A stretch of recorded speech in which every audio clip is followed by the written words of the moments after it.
উমৰাংছৰ কয়লা খনিৰ ঘটনাৰ ন্যায়িক তদন্ত ঘোষণা মুখ্যমন্ত্ৰী ডক্টৰ হিমন্ত বিশ্ব শৰ্মাৰ। অৱসৰপ্ৰাপ্ত ন্যায়াধীশ অনিমা হাজৰিকাৰ নেতৃত্বত হ'ব তদন্ত।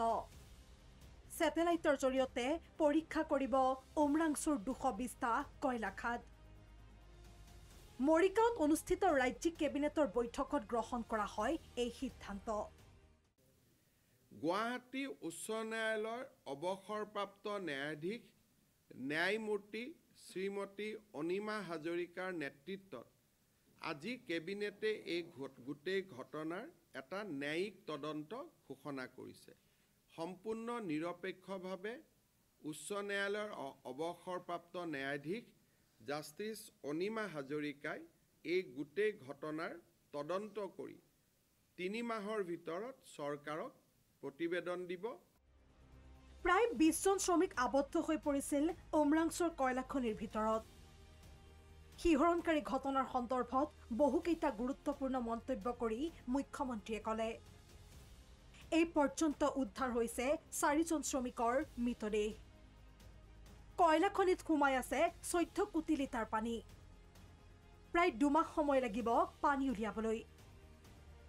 মৃত 4 জনৰ পৰিয়ালে পাব 10 লাখ টকাৰ অনুদান।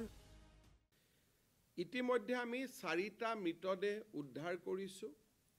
5 জন লোক মাইন্সৰ ভিতৰত থকা বুলি সন্দেহ কৰা হৈছে।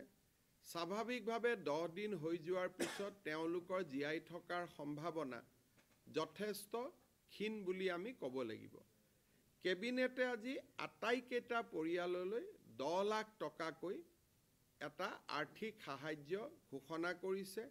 যাৰ আমি মৃত শৰীৰ পাইছোঁ তেওঁলোকৰ পৰিয়ালেও এই 10 লাখ টকা পাব, আৰু যাৰ আমি মৃত শৰীৰ পোৱা নাই বা জীৱন্ত অৱস্থাত উদ্ধাৰ কৰিব পৰা নাই তেওঁলোকৰ পৰিয়ালেও এই 10 লাখ টকা লাভ কৰিব। এই যিটো মাইন য'ত দুৰ্ঘটনা হৈছে তাত 14 কোটি লিটাৰ পানী আছিলে বুলি ধাৰণা কৰিছিল।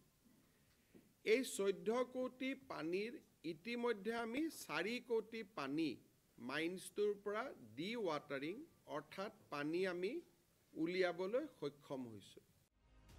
মৰিগাঁৱত অনুষ্ঠিত হোৱা এইখন কেবিনেট বৈঠকতেই গ্ৰহণ কৰা হয় আন কেইবাটাও গুৰুত্বপূৰ্ণ সিদ্ধান্ত। সেই অনুসৰি মহিলা উদ্যমিতা আঁচনিয়ে সাঙুৰি ল'ব 27 লাখ মহিলাক। 1 অক্টোবৰত বিহালী সমষ্টিত হ'ব মহিলা উদ্যমিতা আঁচনিৰ শুভাৰম্ভণি। প্ৰথম পৰ্যায়ত 10,000, দ্বিতীয় পৰ্যায়ত 25,000, তৃতীয় পৰ্যায়ত 50,000 ৰাজসাহায্য পাব মহিলাসকলে।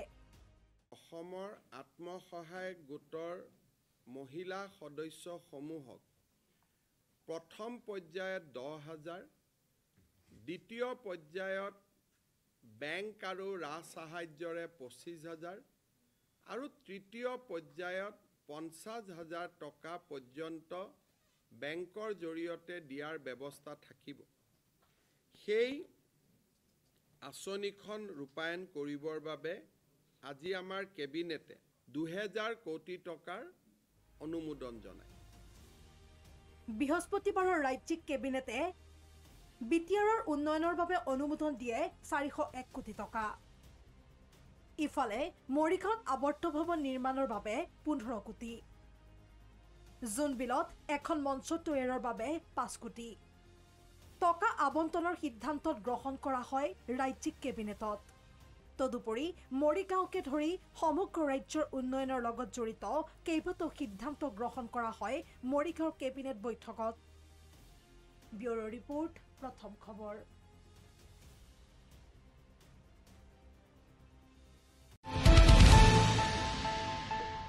अन्नपूर्णा काव घी देश के हर एक खाने को लजीज बनाता है।